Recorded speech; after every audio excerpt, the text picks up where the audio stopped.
Om Swastiastu, Assalamualaikum warahmatullahi wabarakatuh. Salam sejahtera untuk kita semua, salam kebajikan, shalom, dan nama budaya. Perkenalkan, saya Nika Devitria Parahita dengan 3 digit terakhir 019. Yang kali ini kami dari SPDA 9, izin untuk mempresentasikan sebuah karya yang berjudul Visceral Larva Migrans. Adapun anggota kelompok kami, Baik, perkenalkan nama saya Putri Angelika Josta Putri dengan NIM akhir 248, dan saya akan menjelaskan latar belakang dari larva migrans visceral. Larva migrans visceral adalah suatu sindrom yang disebabkan oleh migrasi larva tahap kedua dari nematode tertentu melalui hati atau organ dalam manusia. Nematode yang termasuk dalam genus Toxocara, terutama disebabkan oleh Toxocara canis pada anjing atau Toxocara cati pada kucing, adalah penyebab utama dari visceral larva migrans.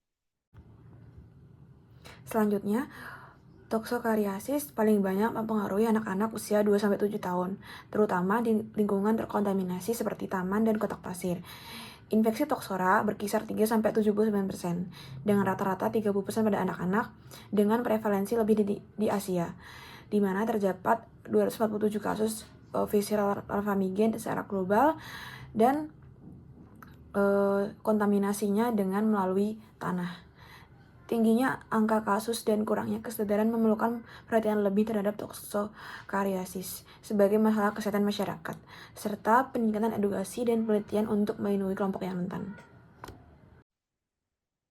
Kemudian saya akan menjelaskan rumusan masalah. Rumusan pertama, apa definisi dari visceral larva migrans? Yang kedua, bagaimana pengklasifikasian visceral larva migrans? Rumusan ketiga, bagaimana penegakan diagnosis pada visceral larva migrans? Yang keempat, bagaimana pencegahan untuk kasus visceral larva migrans? Dan yang terakhir, bagaimana manajemen terapi untuk penderita visceral larva migrans? Untuk tujuan penulisan, yang pertama, untuk mengetahui definisi dari visceral larva migrans.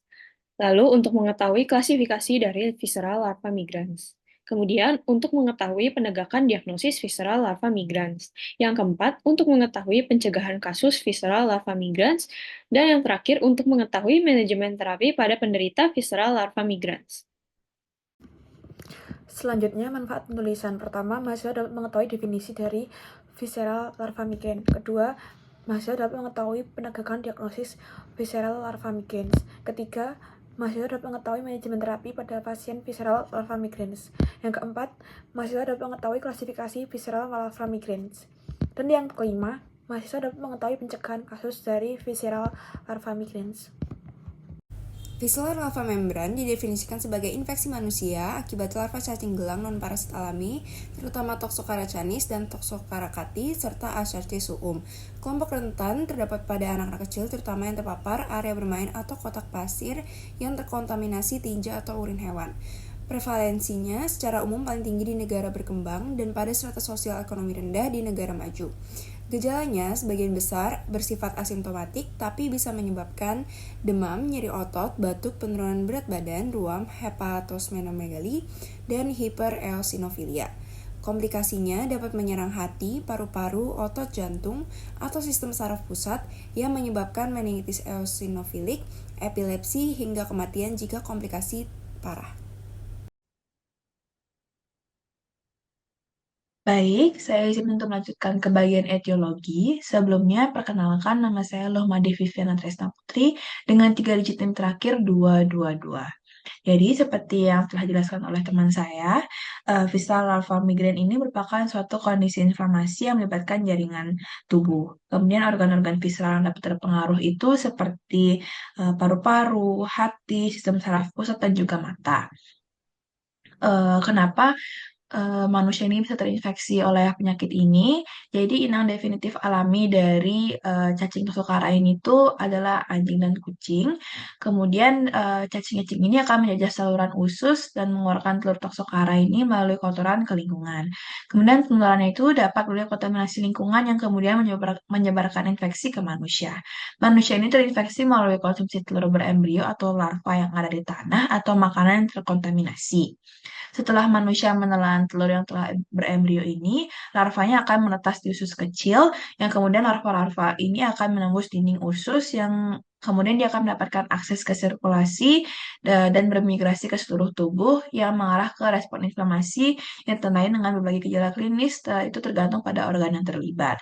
Kemudian faktor-faktor resikonya itu seperti yang membuat adanya penyakit ini tuh seperti iklim tropis dan latar belakang sosial ekonomi yang buruk, kepadatan penduduk, kebersihan yang buruk, konsumsi sayur mentah yang terkontaminasi, dan geofagia. Jadi geofagia ini tuh mirip seperti orang yang pika itu suka makan makanan yang tidak seharusnya dimakan seperti memakan tanah. Kemudian anjing liar yang buang air besar sembarangan dan juga pembuangan tinja yang tidak benar ini juga merupakan faktor yang kondusif untuk bertahannya penyakit ini. Sekian dari saya, selanjutnya akan dilanjutkan oleh teman saya. Terima kasih.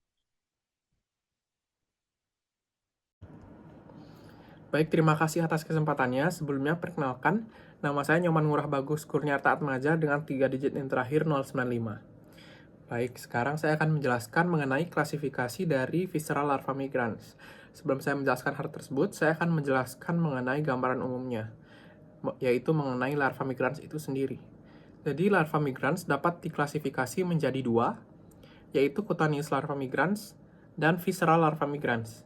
Jadi, cutaneous larva migrans dapat terjadi apabila sebuah larva menembus kulit manusia dan tidak bisa menyelesaikan siklus hidupnya, sehingga hal ini dapat menyebabkan erupsi kulit dan iritasi. Kemudian, visceral larva migrans, hal ini dapat terjadi apabila sebuah larva memasuki organ visceral manusia dan tidak bisa menyelesaikan siklus hidupnya.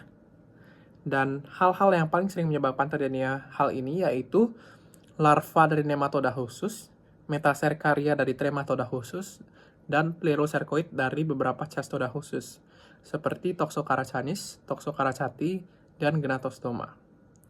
Baik, karena kita sudah mengetahui mengenai klasifikasi dari larva migrans, saya akan jelaskan secara langsung klasifikasi dari visceral larva migrans, di mana hal ini dapat dibagi menjadi 3, yaitu visceral larva migrans, ocular larva migrans, dan neural larva migrans. Baik, visceral larva migrans dapat terjadi apabila sebuah larva menyerang organ visceral seperti misalnya hati ataupun paru-paru. Kemudian, ocular larva migrans. Baik, untuk ocular larva migrans dapat terjadi apabila sebuah larva memasuki sirkulasi mata dan tidak bisa menyelesaikan siklus hidupnya. Di mana gangguan pada mata ini sendiri yang paling parah dapat terjadi apabila larva telah mati dan akan menyebabkan respons inflamasi. Baik, pada ocular larva migrans itu sendiri, penderita tidak akan merasakan gejala visceral larva migrans lainnya, seperti misalnya hipereosinofilia, hepatosplenomegali, dan batuk. Jadi gangguan ini hanya dapat didiagnosis dari anamnesis, pemeriksaan fisik pada mata secara mendalam, dan hal-hal ini hanya bersifat presumtif. Baik, untuk selanjutnya mengenai neural larva migrans. Hal ini merupakan gangguan yang dapat terjadi apabila sebuah larva memasuki sistem syaraf pusat, seperti misalnya otak. Hal ini dapat menyebabkan ensefalitis parah dan dapat disebabkan karena mengkonsumsi telur dari B. progenies. Baik, sekian dari saya, dapat dilanjutkan oleh teman-teman lainnya. Terima kasih. Baik, sebelumnya perkenalkan saya Komang Yadurani dengan 3 digit NIM akhir 069. Jadi di sini saya akan menjelaskan terkait dengan patofisiologi dan siklus hidup dari VLM atau visceral larva migrans. Jadi yang pertama itu terdapat patofisiologinya, di mana infeksi biasanya muncul setelah tertelan telur cacing yang tercemar atau di tanah atau di makanan, dengan patofisiologi VLM yang dimulai ketika telur cacing yang tertelan itu menetas di usus, kemudian larva bermigrasi melalui dinding usus ke aliran darah dan menyebar ke berbagai organ. Nah, di organ-organ tersebut, larva menyebabkan respon inflamasi yang signifikan seperti terbentuk granuloma dan eosinofil yang tinggi sebagai bentuk dari respon imun tubuh terhadap parasit. Kemudian dilanjutkan dengan siklus hidup dari VLM. Nah, yang pertama itu terdapat inang utama, di mana pada jenis Toxocara canis hidup dan berkembang biak dalam anjing, sedangkan untuk jenis Toxocara cati itu berkembang biak pada kucing. Telur yang dihasilkan oleh cacing dewasa itu dikeluarkan melalui feses, kemudian berkembang menjadi bentuk infektif dalam beberapa minggu. Nah, kemudian terjadi infeksi pada manusia. Manusia itu mulai terinfeksi setelah secara tidak sengaja menelan telur cacing dari tanah yang terkontaminasi. Umumnya, infeksi terjadi pada anak-anak karena aktivitas mereka yang sering bersentuhan dengan tanah. Kemudian terjadi perkembangan di tubuh manusia. Setelah tertelan, telur ini menetas di usus manusia dan melepaskan larva yang kemudian menembus dinding usus dan masuk ke aliran darah.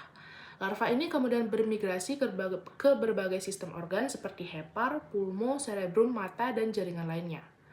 Karena manusia adalah inang parentik, larva tidak dapat melanjutkan perkembangannya menjadi dewasa dan terperangkap di jaringan. Hal ini memicu respon imun tubuh yang menyebabkan gejala inflamasi. Kemudian dapat dilakukan pemutusan siklus karena larva tidak dapat berkembang menjadi cacing dewasa di tubuh manusia, telur tidak dapat keluar lagi untuk melanjutkan siklus di alam. Namun, larva yang terjebak dalam jaringan manusia bisa tetap aktif hingga beberapa bulan atau hingga tubuh mengeliminasi mereka secara alami.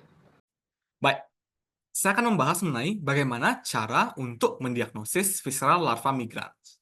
Jadi, visceral larva migrans dapat didiagnosis melalui berbagai cara, mulai dari kriteria klinis yang lengkap, riwayat yang sesuai, dan konfirmasi laboratorium. Hal ini dapat dicapai dengan melaksanakan beberapa hal. Pertama, anamnesis yang baik dan lengkap, seperti menanyakan riwayat konsumsi makanan terakhir dari pasien, ataupun kondisi lingkungan pasien saat itu. Dan kemudian, anamnesis ini dapat dibantu oleh pemeriksaan fisik yang kemudian dapat dikonfirmasi oleh pemeriksaan penunjang, di mana beberapa pemeriksaan penunjang yang digunakan untuk mendiagnosis visceral larva migrans itu, pertama, ada darah lengkap, di mana hasil positif visceral larva migrans biasanya menunjukkan peningkatan leukosit dan eosinofil. Kemudian ada pemeriksaan feses yang biasanya digunakan untuk mengeliminasi diagnosis banding atau DD yang kemungkinan diakibatkan oleh parasit lain.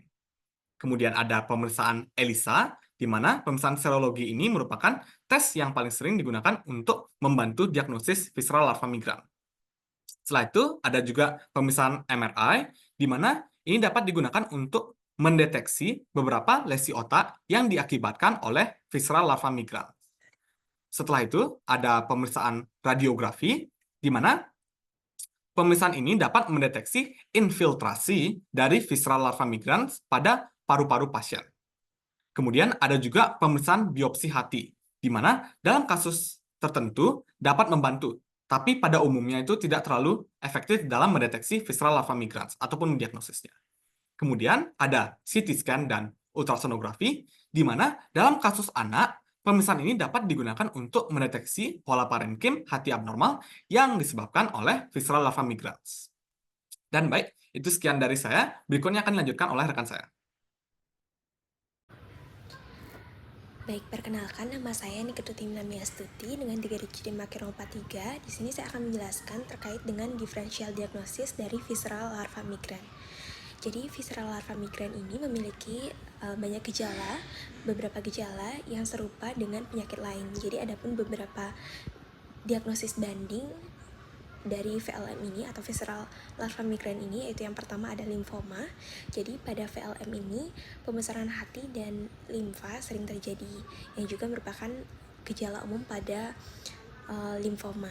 Kemudian yang kedua ada leukemia. Jadi utamanya leukemia limfoblastik akut ini dapat menyebabkan peningkatan eosinofil dan gejala konstitusional seperti lemas, demam, dan hepatosplenomegali yang dapat menyerupai VLM. Kemudian yang ketiga ada infeksi tuberkulosis atau TB. Jadi gejala paru-paru seperti batuk kronis, demam, dan gangguan pernapasan yang disebabkan oleh VLM ini dapat menyerupai infeksi TB. Kemudian yang keempat ada asma. Jadi ketika VLM menyerang paru-paru, pasien dapat menunjukkan gejala seperti batuk, mengi, sesak napas yang mirip dengan asma. Kemudian yang kelima ada hyperosinophilic syndrome atau HES, yang merupakan kondisi dengan peningkatan eosinofil yang disebabkan oleh berbagai faktor, termasuk penyakit hematologi atau autoimun yang juga bisa menyerupai VLM, terutama jika terdapat keterlibatan organ seperti paru-paru atau hati. Dan yang terakhir ada Wegener's granulomatosis. Penyakit autoimun ini juga dapat menyebabkan keterlibatan multi organ, termasuk paru-paru dan kulit, serta peningkatan kadar eosinofil. Baik, sebelumnya perkenalkan saya Almar Sebastian Cruz dengan 3 digit NIM terakhir 200. Sebelumnya izin untuk melanjutkan penjelasan mengenai visceral larva migrans. Dan saya akan menjelaskan bagian manajemen terapinya.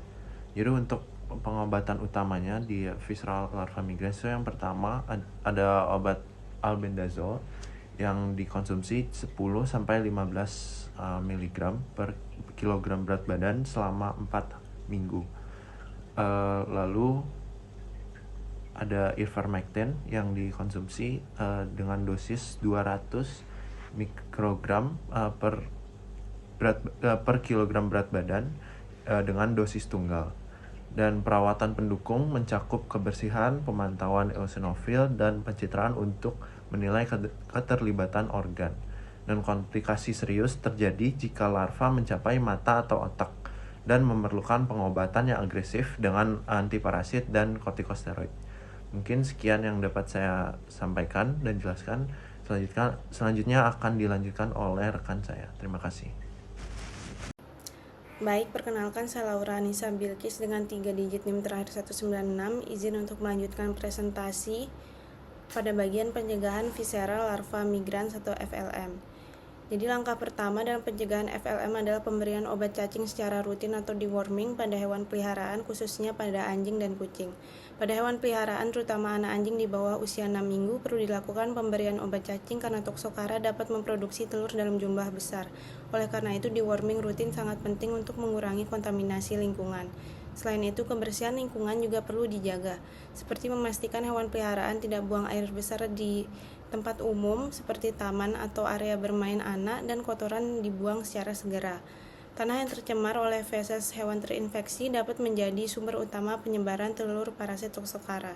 Yang kedua, menghindari konsumsi daging atau hati secara mentah atau setengah matang, terutama hati yang berasal dari domba, sapi, dan babi.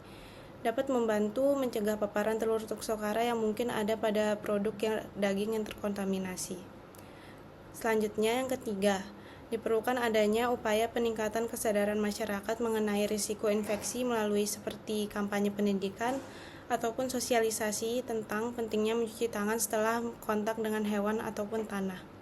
Anak-anak sebagai kelompok yang rentan perlu diajarkan untuk memiliki kebiasaan menjaga kebersihan setelah bermain di luar ruangan. Selanjutnya yang keempat, pengawasan terhadap anak-anak terutama yang memiliki kebiasaan pika, yaitu kebiasaan untuk memakan benda-benda yang tidak dapat dimakan seperti tanah.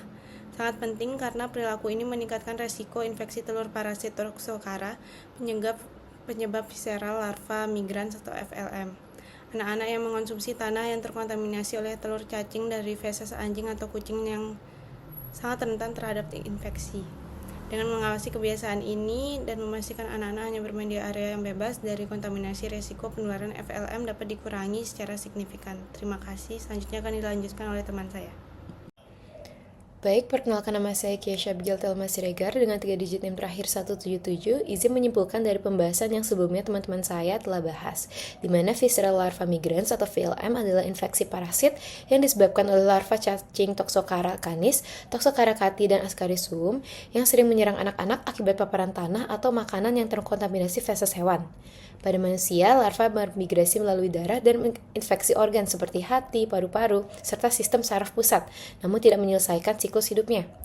Gejala VLM meliputi demam, mialgia, batuk, hepatosplenomegali, abses atau infiltrat paru, dan pada beberapa kasus larva dapat menyerang mata atau disebut dengan ocular larva migrans atau menyerang sistem saraf pusat yang menyebabkan gejala neurologis. Diagnosis dilakukan melalui anamnesis, tes darah dengan eosinofilia, tes serologis atau ELISA, dan pencitraan radiologis. Pengobatan mencakup antiparasit seperti albendazole dan ivermectin, serta kortikosteroid pada kasus yang parah. Pencegahan melibatkan sanitasi, pemberian obat cacing pada hewan peliharaan, edukasi kebersihan tangan, serta menghindari konsumsi daging mentah atau daging setengah matang.